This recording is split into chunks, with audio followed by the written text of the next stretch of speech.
اعوذ باللہ من الشیطان الرجیم بسم اللہ الرحمن الرحیم۔ الف لام میم۔ حقیقی معنی اللہ اور رسول صلی اللہ علیہ وآلہ وسلم ہی بہتر جانتے ہیں۔ کیا لوگ یہ خیال کرتے ہیں کہ صرف ان کے اتنا کہنے سے کہ ہم ایمان لے آئے ہیں چھوڑ دیے جائیں گے اور ان کی آزمائش نہ کی جائے گی؟ اور بے شک ہم نے ان لوگوں کو بھی آزمایا تھا جو ان سے پہلے تھے، سو یقیناً اللہ ان لوگوں کو ضرور آزمائش کے ذریعے نمایاں فرما دے گا جو دعویٰ ایمان میں سچے ہیں، اور جھوٹوں کو بھی ضرور ظاہر کر دے گا۔ کیا جو لوگ برے کام کرتے ہیں یہ گمان کیے ہوئے ہیں کہ وہ ہمارے قابو سے باہر نکل جائیں گے؟ کیا ہی برا ہے جو وہ اپنے ذہنوں میں فیصلہ کرتے ہیں۔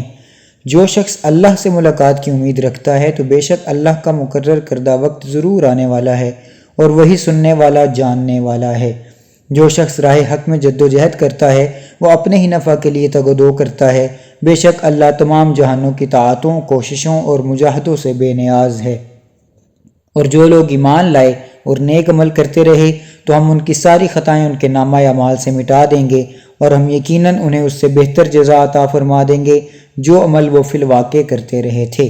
اور ہم نے انسان کو اس کے والدین سے نیک سلوک کا حکم فرمایا، اگر وہ تجھ پر یہ کوشش کریں کہ تو میرے ساتھ اس چیز کو شریک ٹھہرائے جس کا تجھے کچھ بھی علم نہیں تو ان کی اطاعت مت کر، میری ہی طرف تم سب کو پلٹنا ہے، سو میں تمہیں ان کاموں سے آگاہ کر دوں جو تم دنیا میں کیا کرتے تھے۔ اور جو لوگ ایمان لائے اور نیک عمل کرتے رہے تو ہم انہیں ضرور نیکوکاروں کے گروہ میں داخل فرما دیں گے۔ اور لوگوں میں ایسے شخص بھی ہوتے ہیں جو زبان سے کہتے ہیں کہ ہم اللہ پر ایمان لائے، پھر جب انہیں اللہ کی راہ میں کوئی تکلیف پہنچائی جاتی ہے تو وہ لوگوں کی آزمائش کو اللہ کے عذاب کی مانند قرار دیتے ہیں۔ اور اگر آپ کے رب کی جانب سے کوئی مدد آ پہنچتی ہے تو وہ یقیناً یہ کہنے لگتے ہیں کہ ہم تو تمہارے ساتھ ہی تھے۔ کیا اللہ ان باتوں کو نہیں جانتا جو جہان والوں کے سینوں میں پوشیدہ ہیں؟ اور اللہ ضرور ایسے لوگوں کو ممتاز فرما دے گا جو سچے دل سے ایمان لائے ہیں، اور منافقوں کو بھی ضرور ظاہر کر دے گا۔ اور کافر لوگ ایمان والوں سے کہتے ہیں کہ تم ہماری راہ کی پیروی کرو اور ہم تمہاری خطاؤں کے بوجھ کو اٹھا لیں گے، حالانکہ وہ ان کے گناہوں کا کچھ بھی بوجھ اٹھانے والے نہیں ہیں، بے شک وہ جھوٹے ہیں۔ وہ یقیناً اپنے گناہوں کے بوجھ اٹھائیں گے، اور اپنے بوجھوں کے ساتھ کئی دوسرے بوجھ بھی اپنے اوپر لادے ہوں گے، اور ان سے روز قیامت ان بہتانوں کی ضرور پرسش کی جائے گی جو وہ گھڑا کرتے تھے۔ اور بے شک ہم نے نوح علیہ السلام کو ان کی قوم کی طرف بھیجا تو وہ ان میں 50 برس کم 1000 سال رہے، پھر ان لوگوں کو طوفان نے آ پکڑا اس حال میں کہ وہ ظالم تھے۔ پھر ہم نے نوح علیہ السلام کو اور ان کے ہمراہ کشتی والوں کو نجات بخشی، اور ہم نے اس کشتی اور واقعہ کو تمام جہان والوں کے لیے نشانی بنا دیا۔ اور ابراہیم علیہ السلام کو یاد کریں جب انہوں نے اپنی قوم سے فرمایا کہ تم اللہ کی عبادت کرو اور اس سے ڈرو، یہی تمہارے حق میں بہتر ہے اگر تم حقیقت کو جانتے ہو۔ تم تو اللہ کے سوا بتوں کی پوجا کرتے ہو اور محض جھوٹ گڑھتے ہو، بے شک تم اللہ کے سوا جن کی پوجا کرتے ہو وہ تمہارے لیے رزق کے مالک نہیں ہیں، بس تم اللہ کی بارگاہ سے رزق طلب کیا کرو اور اسی کی عبادت کیا کرو اور اسی کا شکر بجا لایا کرو، تم اسی کی طرف پلٹائے جاؤ گے۔ اور اگر تم نے میری باتوں کو جھٹلایا تو یقیناً تم سے پہلے بھی کئی امتیں حق کو جھٹلا چکی ہیں، اور رسول پر واضح طریق سے احکام پہنچا دینے کے سوا کچھ لازم نہیں ہے۔ کیا انہوں نے نہیں دیکھا یعنی غور نہیں کیا کہ اللہ کس طرح تخلیق کی ابتدا فرماتا ہے پھر اسی طرح اس کا اعادہ فرماتا ہے؟ بے شک یہ کام اللہ پر آسان ہے۔ فرما دیجئے تم زمین میں کائناتی زندگی کے مطالعہ کے لیے چلو پھرو، پھر دیکھو یعنی غور و تحقیق کرو کہ اس نے مخلوق کی زندگی کی ابتدا کیسے فرمائی، پھر وہ دوسری زندگی کو کس طرح اٹھا کر ارتقاء کے مراحل سے گزارتا ہوا نشو و نما دیتا ہے۔ بے شک اللہ ہر شے پر بڑی قدرت رکھنے والا ہے۔ وہ جسے چاہتا ہے عذاب دیتا ہے اور جس پر چاہتا ہے رحم فرماتا ہے، اور اسی کی طرف تم پلٹائے جاؤ گے۔ اور نہ تم اللہ کو زمین میں عاجز کرنے والے ہو اور نہ آسمان میں، اور نہ تمہارے لیے اللہ کے سوا کوئی دوست ہے اور نہ مددگار۔ اور جن لوگوں نے اللہ کی آیتوں کا اور اس کی ملاقات کا انکار کیا وہ لوگ میری رحمت سے مایوس ہو گئے، اور انہی لوگوں کے لیے دردناک عذاب ہے۔ سو قوم ابراہیم کا جواب اس کے سوا کچھ نہ تھا کہ وہ کہنے لگے تم اسے قتل کر ڈالو یا اسے جلا دو، پھر اللہ نے اسے نمرود کی آگ سے نجات بخشی، بے شک اس واقعہ میں ان لوگوں کے لیے نشانیاں ہیں جو ایمان لائے ہیں۔ اور ابراہیم علیہ السلام نے کہا بس تم نے تو اللہ کو چھوڑ کر بتوں کو معبود بنا لیا ہے، محض دنیوی زندگی میں آپس کی دوستی کی خاطر، پھر روز قیامت تم میں سے ہر ایک دوسرے کی دوستی کا انکار کر دے گا، اور تم میں سے ہر ایک دوسرے پر لعنت بھیجے گا تو تمہارا ٹھکانہ دوزخ ہے اور تمہارے لیے کوئی بھی مددگار نہ ہوگا۔ پھر لوط علیہ السلام ان پر یعنی ابراہیم علیہ السلام پر ایمان لے آئے اور انہوں نے کہا میں اپنے رب کی طرف ہجرت کرنے والا ہوں، بے شک وہ غالب ہے، حکمت والا ہے۔ اور ہم نے انہیں اسحاق اور یعقوب علیہ السلام بیٹا اور پوتا عطا فرمائے، اور ہم نے ابراہیم علیہ السلام کی اولاد میں نبوت اور کتاب مقرر فرما دی، اور ہم نے انہیں دنیا میں ہی ان کا صلہ عطا فرما دیا، اور وہ بے شک وہ آخرت میں بھی نیکوکاروں میں سے ہیں۔ اور لوط علیہ السلام کو یاد کریں جب انہوں نے اپنی قوم سے کہا بے شک تم بڑی بے حیائی کا ارتکاب کرتے ہو، اقوام عالم میں سے کسی ایک قوم نے بھی اس بے حیائی میں تم سے پہل نہیں کی۔ کیا تم شہوت رانے کے لیے مردوں کے پاس جاتے ہو اور ڈاکہ زنی کرتے ہو اور اپنی بھری مجلس میں ناپسندیدہ کام کرتے ہو؟ تو ان کی قوم کا جواب بھی اس کے سوا کچھ نہ تھا کہ کہنے لگے تم ہم پر اللہ کا عذاب لے آؤ اگر تم سچے ہو۔ لوط علیہ السلام نے عرض کیا اے رب تو فساد انگیزی کرنے والی قوم کے خلاف میری مدد فرما۔ اور جب ہمارے بھیجے ہوئے فرشتے ابراہیم علیہ السلام کے پاس خوشخبری لے کر آئے تو انہوں نے ساتھ یہ بھی کہا کہ ہم اس بستی کے مکینوں کو ہلاک کرنے والے ہیں کیونکہ یہاں کے باشندے ظالم ہیں۔ ابراہیم علیہ السلام نے کہا اس بستی میں تو لوط علیہ السلام بھی ہیں۔ انہوں نے کہا ہم ان لوگوں کو خوب جانتے ہیں جو اس میں رہتے ہیں، ہم لوط علیہ السلام کو اور ان کے گھر والوں کو سوائے ان کی عورت کے ضرور بچا لیں گے، وہ پیچھے رہ جانے والوں میں سے ہے۔ اور جب ہمارے بھیجے ہوئے فرشتے لوط علیہ السلام کے پاس آئے تو وہ ان کے آنے سے رنجیدہ ہوئے اور ان کے ارادہ عذاب کے باعث نڈھال سے ہو گئے، اور فرشتوں نے کہا آپ نہ خوف زدہ ہوں اور نہ غم زدہ ہوں، بے شک ہم آپ کو اور آپ کے گھر والوں کو بچانے والے ہیں، سوائے آپ کی عورت کے وہ عذاب کے لیے پیچھے رہ جانے والوں میں سے ہے۔ بے شک ہم اس بستی کے باشندوں پر آسمان سے عذاب نازل کرنے والے ہیں اس وجہ سے کہ وہ نافرمانی کیا کرتے تھے، اور بے شک ہم نے اس بستی سے ویران مکانوں کو ایک واضح نشانی کے طور پر عقل مند لوگوں کے لیے برقرار رکھا، اور مدین کی طرف ان کے قومی بھائی شعیب علیہ السلام کو بھیجا، سو انہوں نے کہا اے میری قوم اللہ کی عبادت کرو اور یوم آخرت کی امید رکھو اور زمین میں فساد انگیزی نہ کرتے پھرو۔ تو انہوں نے شعیب علیہ السلام کو جھٹلا دیا، بس انہیں بھی زلزلہ کے عذاب نے آ پکڑا، سو انہوں نے صبح اس حال میں کی کہ اپنے گھروں میں اوندھے منہ مردہ پڑے تھے۔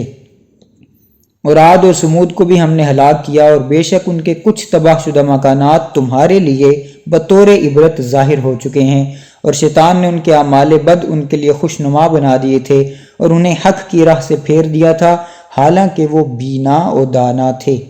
اور ہم نے قارون اور فرعون اور حامان کو بھی ہلاک کیا، اور بے شک موسیٰ علیہ السلام ان کے پاس واضح نشانیاں لے کر آئے تھے، تو انہوں نے ملک میں غرور و سرکشی کی اور وہ ہماری گرفت سے آگے بڑھ جانے والے نہ تھے۔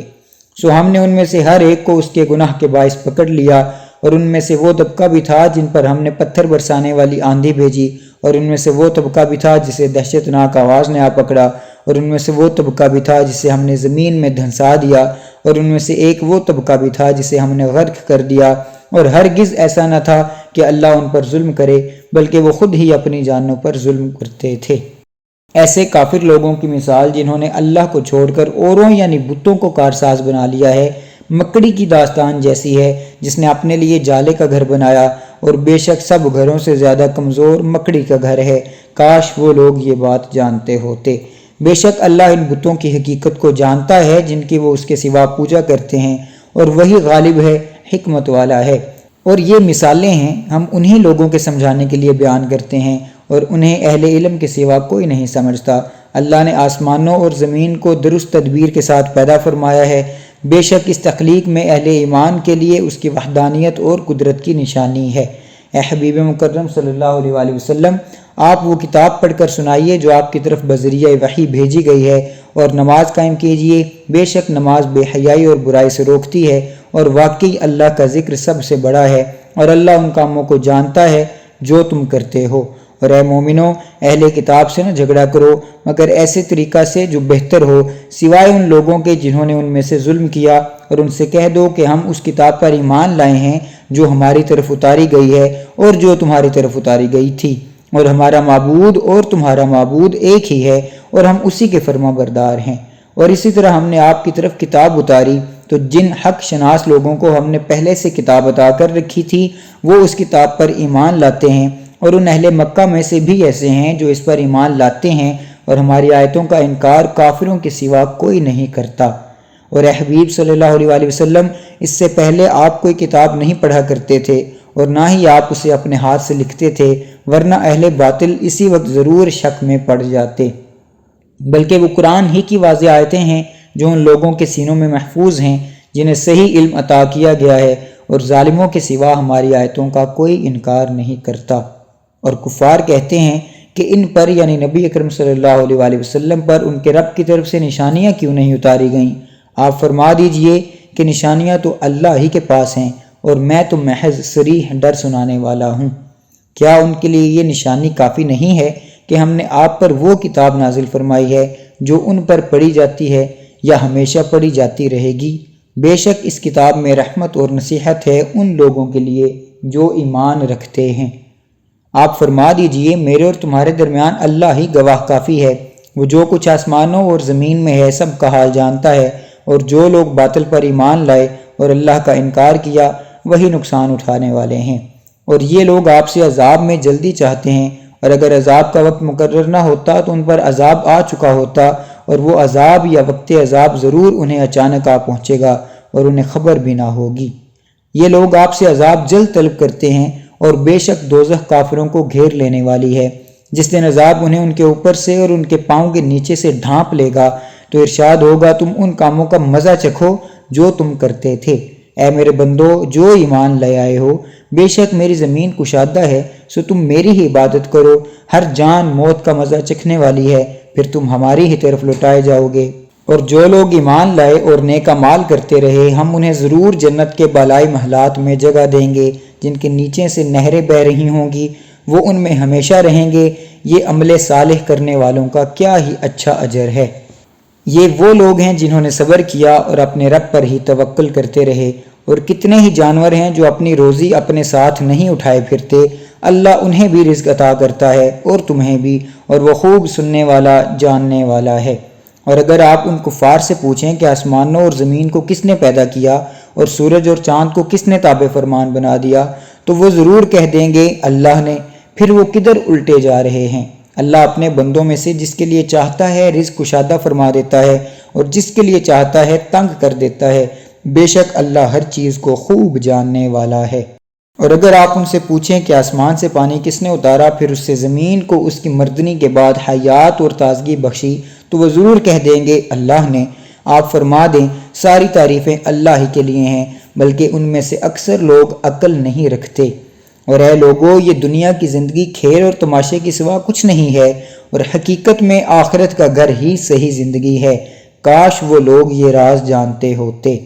پھر جب وہ کشتی میں سوار ہوتے ہیں تو مشکل وقت میں بتوں کو چھوڑ کر صرف اللہ کو اس کے لیے اپنا دین خالص کرتے ہوئے پکارتے ہیں۔ پھر جب اللہ انہیں بچا کر خشکی تک پہنچا دیتا ہے تو اس وقت وہ دوبارہ شرک کرنے لگتے ہیں، تاکہ اس نعمت نجات کی ناشکری کریں جو ہم نے انہیں عطا کی، اور کفر کی زندگی کے حرام فائدے اٹھاتے رہیں۔ بس وہ عنقریب اپنا انجام جان لیں گے۔ اور کیا انہوں نے نہیں دیکھا کہ ہم نے حرم کعبہ کو جائے امان بنا دیا ہے اور ان کے ارد گرد کے لوگ اچک لیے جاتے ہیں؟ تو کیا پھر بھی وہ باطل پر ایمان رکھتے اور اللہ کے احسان کی ناشکری کرتے رہیں گے؟ اور اس شخص سے بڑھ کر ظالم کون ہو سکتا ہے جو اللہ پر جھوٹا بہتان باندھے یا حق کو جھٹلا دے جب وہ اس کے پاس آ پہنچے؟ کیا دوزخ میں کافروں کے لیے ٹھکانہ مقرر نہیں ہے؟ اور جو لوگ ہمارے حق میں جہاد یعنی مجاہدہ کرتے ہیں تو ہم یقیناً انہیں اپنی طرف سیر اور وصول کی راہیں دکھا دیتے ہیں، اور بے شک اللہ صاحب احسان کو اپنی معیت سے نوازتا ہے۔ بے شک سچ فرمایا اللہ عصمت والے نے۔